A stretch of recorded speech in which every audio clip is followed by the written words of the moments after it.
Good morning, Keller Williams. Happy Monday. Yes.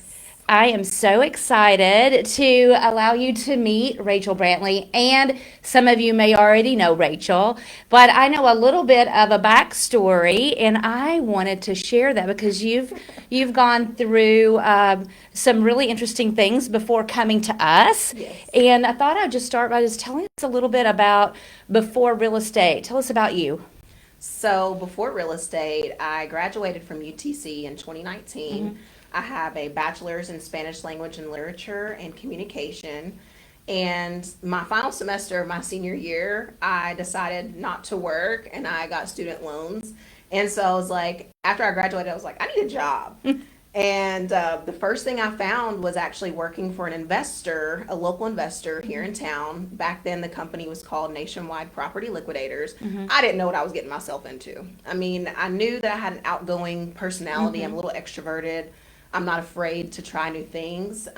So when I started, I had no idea what I was doing. I was just calling numbers, talking to people, telling them about properties. But once I got the hang of it, it turned out to be something that I enjoyed very much so. We were nationwide, but a lot of our properties were focused here in Tennessee, Georgia, Alabama, some of the Carolinas. And over a 2-year period with that company, I sold 97 properties. Wow. Deals. Wow. It was wholesaling, so Yeah. it wasn't the professional side of real estate, but I sold 97 deals. Right. I made a lot of connections throughout the years, and getting towards the end of 2022, we noticed a lot of shifts in the market, Right. locally and nationwide. And a lot of laws were being implemented that made it a lot more difficult to transact in that way. So I was like, well, let me actually go work and do something that I went to school for. So I started producing at News Channel 9. I was a news producer there for 2 years.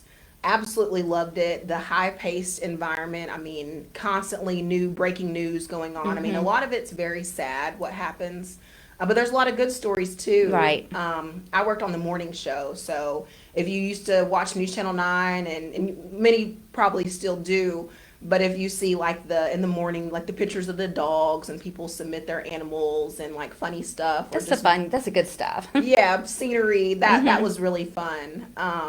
But I also, one thing I noticed in my career there was real estate kept calling my name. And one of the things that I focused on when I worked the 5 a.m. show was focusing on stocks, Wall Street, and looking at locally what the market is doing here. I know there was a lot of laws passed within the last couple of years with the short-term vacation rentals. I'm sure Right. everybody got Yeah. tired of hearing about that.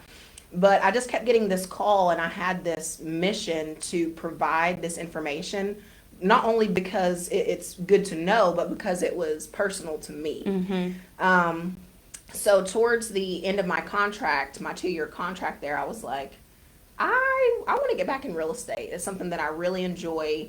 And so I did. I got my license 7 months ago. It seems like, doesn't even seem that long ago that I got my license, but I got it 7 months ago. And I came to Keller Williams in February. You did. And my stepsister, Crystal Cadu, she had a lot to do with that.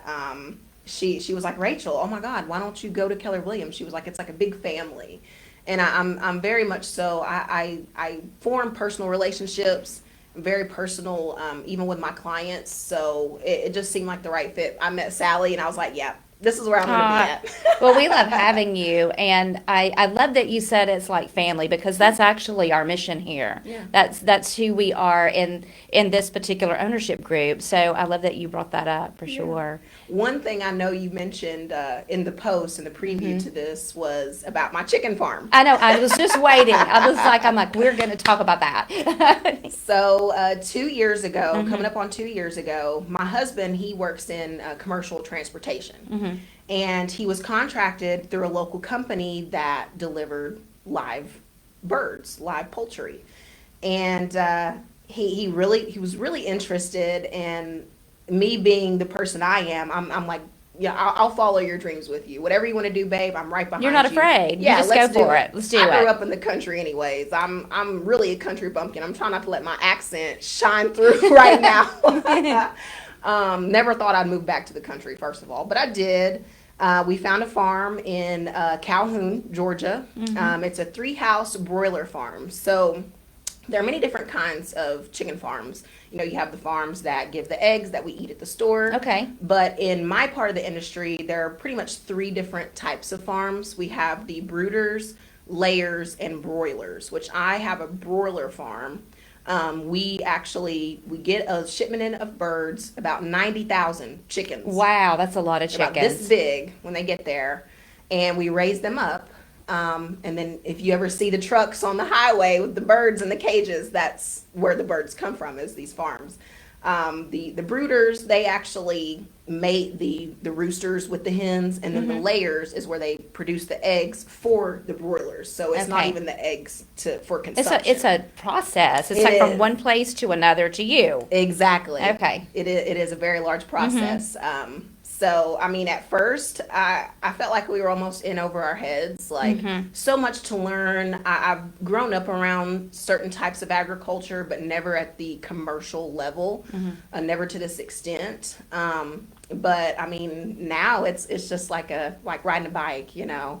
I mean, we have birds right now. They're 25 days, so we have probably about 10 to 15 more days with them before they get shipped off. Before they're shipped. Okay. Yeah. Well, I will tell you, fun fact that I learned. It has really nothing to do with raising them. But when you've got the top down on your convertible and you get behind a truck, it's an experience. Oh yeah, the feathers, the smell. I was like, what is happening? I had to back way off, but I hate seeing the little birds go by, and at the same time, I love chicken. I mean, I eat chicken every day, so most of the time. Right. So when I met you, you were talking about the process of learning how to purchase that type of a farm, and you found a mentor in that, someone Yes. that knew about that business, Right. helping you be a purchaser of something that you had never really done before. Right. Tell us about that. How did that go? So when we were getting into the farming, there's a large process that we went through. There are different types of programs that will help buyers get a farm. We chose to go through the USDA. They have a program called the Farm Service Agency, and ultimately they provide a certain amount. So if you're looking at $1 million farm, probably not the best option for you. We actually got our farm on a really good deal. They provide up to $600,000 for first-time farmers, for young farmers. And that process takes about 3 months. There's a lot of paperwork involved. They want to know that you do have some kind of prior experience or background. They even have classes that you have to take within the first 2 years to secure that loan. So, I mean, if you go to your local USDA office, each of them have a farm service agency. It's basically their loan department. And that's who you would go through. That's who we personally went through. There's other credit unions like the Farm Bureau. Ag Georgia is another really good one. But for first-time farmers and people looking for some kind of guidance in the process, USDA would probably be your best bet. And we got the farm with almost 0 down. Wow, okay. So I mean, you learned from someone else, and now you've got some knowledge for a buyer out there that's looking to have that sort of a dream. You're really a great resource because you really did it. You did it yourself, right? You're doing it. So what's your biggest challenge in that business that you're running? And then we'll move into what are your challenges and your wins in real estate? The biggest challenge in poultry has to be seasonal. So like summertime right now, it's perfect because when you get your baby chickens in, you have to have the temperature in the houses at a certain level. It starts at 90 degrees. So in the wintertime, that propane costs, like 1 year, we spent $10,000 the day after Christmas. Wow. The day after Christmas. Yeah, I hear that. I hear you point the day after Christmas. Yeah. It was hard. That was when we first got into it. So the seasonal aspect of it is when it's cold and damp and rainy outside, that's the air that's pulling inside of the houses from your fans and all the ventilation. So it's hard to maintain the homeostasis, if you will, of the birds. And because, I mean, if you walk into a chicken house, I mean, they all kind of stink, it's a farm. But if you walk in and you can't breathe, then your birds can't breathe. So that's one of the biggest challenges is gauging that ventilation, what works best for you. And then there are different breeds of birds that we get. Some birds like a lot of wind, some birds like it really hot. So it's just finding that perfect temperature and perfect setting for them. Right now it's perfect anyways because it's summertime. Yeah, it's really hot. We have these things on the side of the house, on the side of the tunnel doors. They're called cool cell pads. And what they do is it actually has like a mist of water. So whenever the wind comes in, it also has that mist. So it kind of cools it down at least 2 to 3 degrees. So that helps a lot. Because when they get bigger, they don't need as much heat. So you can start turning it down. And so there's different levels. It's almost like a completely separate podcast to explain what goes on in a chicken farm. Right. Well, I mean, it's a lot for someone that's thinking about that. You've got to learn through it. Oh yeah, most definitely. And it sounds like you have to get to know each group of little chicks that come through and their nuances. Yes. And be able to turn, just like crops, you turn them. You need to have so many turns to keep all the other things, the overhead going, right? Exactly. So tell us about real estate and how you're balancing, like you're balanced, doing that and doing real estate at the same time. How do you navigate that? Well, we do have employees, so that does help. My husband is also a very strong role in helping keep the farm going and keeping it on track. I'm in there at least once a day. Just checking on things. We have like different controls and computer systems that I look at and make sure that things are running well, no alarms going on. But when it comes to the real estate, now in this phase of my career, I'm still kind of geared towards investors a little bit. Yeah. I do have some clients and I'd say really friends that I've known throughout the years, and we're working together now. I do have some buyers that I'm working with, but I feel like for me personally at this stage of my career, of course volume is great, but I don't want to lose track of what I actually have going on. It's like if I'm able to maintain, if I'm working with four investors, right?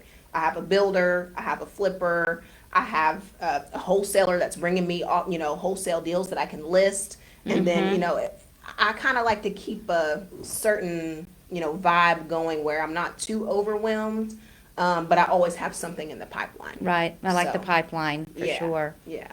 Well, and I see you a lot, you do a great job on social media as well. And that ties into, what you were interested in the beginning with your degree and working, some of the things you learned at the producing with NewsChannel 9. Yeah. Lends into that. So it makes that seem easy, possibly. Yeah. It's hard. It takes a lot of time, as you know. I mean, when it comes to editing and then all these trendy things, and it's like, how do I get all of these views or how do I do this? And what I've come to find out recently is I get more views and interaction with like the little like funny stuff, like things that draw attention versus like just spitting out a bunch of information, because that's the news in me. It's like, I want to let you know like this, and this. Yeah. People are like, swipe. But I'm kind of just still playing around with it in this side of it.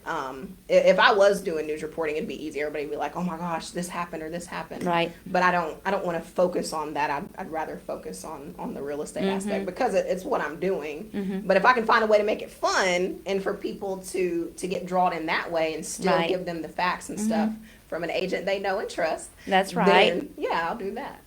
Well, I think it's, I love that you guys have a separate business, but how you've kind of grown into working from that wholesale aspect into investors, Right. and how you're developing your real estate here. Right. And you have a lot of confidence. I never see you that you don't have a smile and a great attitude. And I think people are drawn to your energy. When you put that energy out there, they feel comfortable because you're comfortable in your own skin. Right. And so you portray that as when you're in the office as well. What would you like to share with the agents watching that you feel like is a good piece of advice coming into the business? You've already were in the business, but now you're in it in a different way. What are some things that when you got started here that you could give advice for around somebody just starting at Keller Williams? I would say don't be afraid to mess up. Don't be afraid to do something if it seems cringe, or if you don't see other people doing it. That's kind of how trends get started. take the risk, take the chance, talk to people. I'm not as big on going to a lot of the events as I used to be and as I probably should be, because there is a lot of good networking opportunities. But network, talk to people. I mean, everybody's story is different. And that's one thing whenever I went to the landlord luncheon a couple of weeks ago, everybody's pathway in real estate is different. Even as investors, that's one of their biggest questions was, what's better, cash flow or equity or whatever? Everybody's niche is different.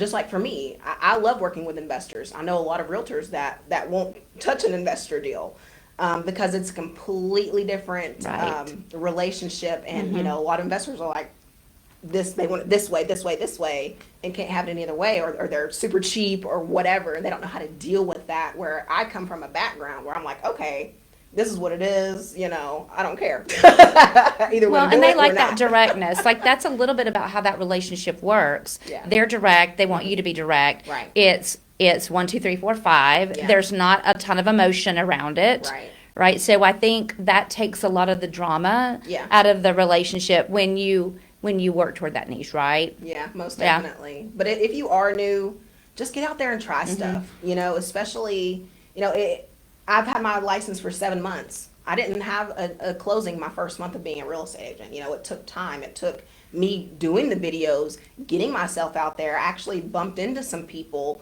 They're like, oh my gosh, you're back in it. Let's work together. Right. It was just kind of a domino effect. And it started out with, I had nothing, started out with a lot of faith and confidence, like you said, and just determination. And you got to keep doing the thing. If you stop doing the thing, then it's like you can't expect for just anything to fall in your lap. I mean, sometimes it does. I mean, some people are lucky, like Right. I Every haven't once found in a that yet. while. That's a blessing. But I mean, a lot the people that you knew, they knew you were in real estate in the wholesale world. Right. Then you were doing News Channel 9, so you had Right. to just keep them up to date as Yeah. to where you are right now. Exactly. They don't automatically always know that, even if you have it on social media, right? It has to be that personal touch to, Exactly. hey, let me tell you what I'm doing right now, and not Right. be that secret agent out there. Yeah. Right? Yeah. So yeah, don't be afraid. Do whatever you can to make yourself known and in a comfortable way. If you're an introvert, don't do anything that makes you feel uncomfortable. There are a lot of different ways and avenues, and I feel like that's unique for each person.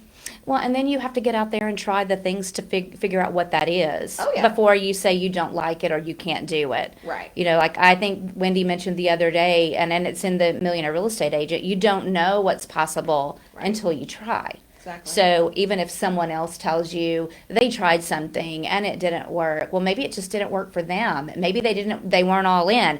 Maybe they didn't have a system of consistency around it. So don't take what someone else says and apply it to you if you are feeling like, well, they did it, it didn't work for them, I'm just not going to try it. That's actually your fear showing up, and fear is a wedge keeping you from the greatness that you could accomplish. Right. So you do have to have a little bit of that.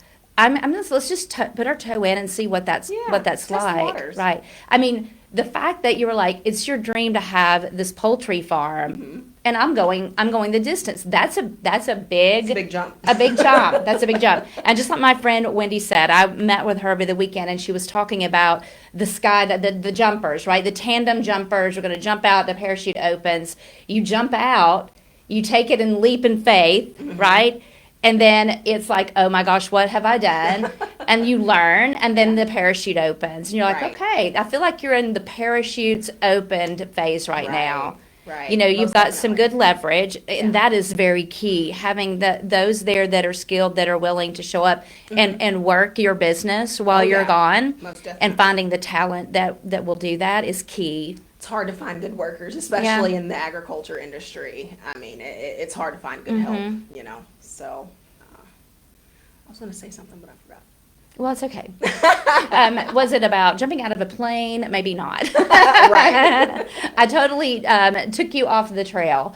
So let's just talk. Let's talk more about how are you doing with the social media part of getting clients? Like, are you still feeling like all of your pipeline is mostly investor wholesale business? Are you seeing a little bit of some other style businesses come in? How does that look? It still is mainly investor based. I am getting a lot of traction though. I have a lot of people DMing me, asking me Yeah, questions. that's Maybe not good. ready yet, but that is good. It's a lot of people that I went to high school with, people that I've known my whole life Right. even. That are coming out of the woodworks like, hey Rachel, what is this about, or can you tell me more about this? So it is interesting and neat to see these people come and ask me questions and look to me for guidance, Right. because of the videos and everything that I'm pushing Yeah. out. Because if I just posted one day on my realtor, nobody would message me. Right. But getting myself out there, whether it's making a funny video or making an informative video, a lot of more people are coming in. People that I've known for years that I haven't talked to in years are just reaching out to me. So I think that's Because really they're watching interesting. you from the sidelines. They're Yeah. seeing it, and then when they're ready, they reach out. Right. Yeah. Now, tell you mentioned the landlord luncheon. Now, tell me what got you interested in that? Did that just come across the desk? I mean, how did that become a networking event for you? So it was actually hosted by my former boss, an investor that I worked for when I first started in real estate. And when I saw that he was hosting an event here locally, I was like, oh my gosh, I have to go see him Yeah. and see what's going on. But it was also really interesting because it's a room filled with investors, landlords specifically, and even lenders, hard money lenders that, I mean, once we were done with the meeting, David, he even shouted me out a couple times, and I had people flocking to me That's afterwards. And they're fantastic. like, Rachel, I'm looking for this. I'm looking for rentals.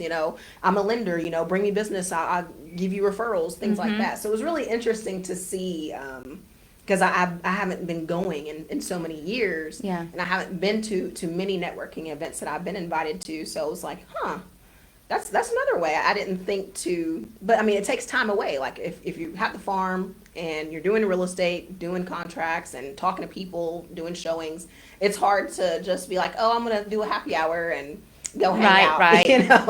It sounds So like it was worth it, though. it was worth it. Yeah. It was definitely worth it. And I got to Yeah. see a lot of my old friends too. Right.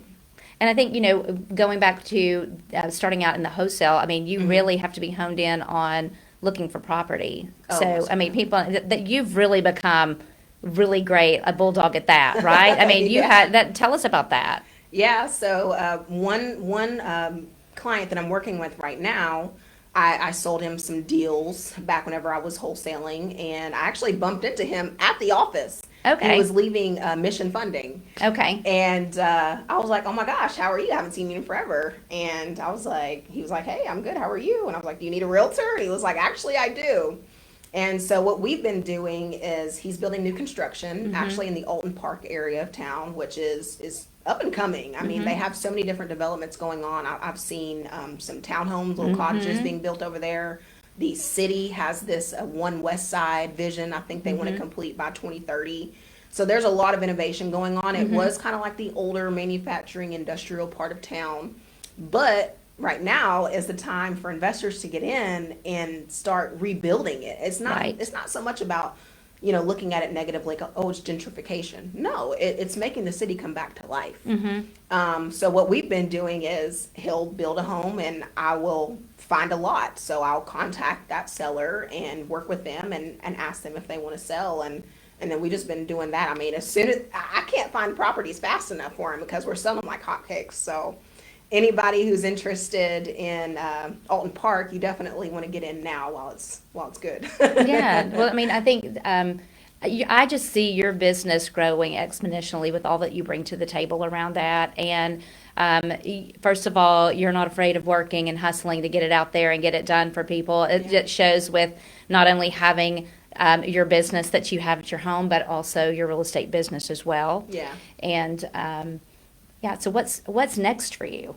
What's next? Well, so I actually am taking part in some modeling and acting classes. Nice. I'll be finished with that in October, and then I will be fully represented by a company. I won't name it yet because I'm very superstitious. I'm going to jinx myself. But in October, I'll be finished with my classes and hopefully start auditioning for maybe commercials or movies or even just modeling for whatever. So we'll see where that takes me. But it's It something could that take you to sports and entertainment, real estate business. right.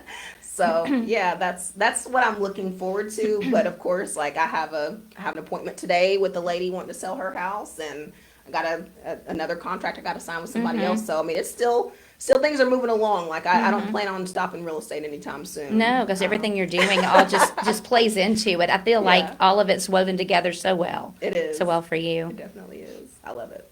So you guys watching today, I hope you are inspired by listening to Rachel's story and all of the things that she's doing, and take away from that confidence that you can too.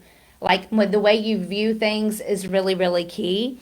And I think I'm listening to a really great book right now called The Gap and the Gain. And so many people look at this ideal ahead and get discouraged because they never can measure them. They just start feeling they never measure up to that.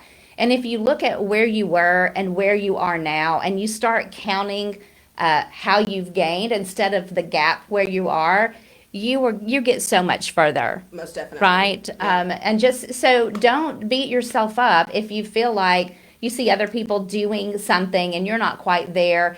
Take a pulse of where you are now, and then do some small wins. Work on the gains that you're making, not a gap that you feel like you have, right? Because, I think also high achievers do that. They beat themselves up about, I'm not achieving as quickly as I wanted to, or somebody else is achieving quicker, all of those things. And we're all individual. So run your own race.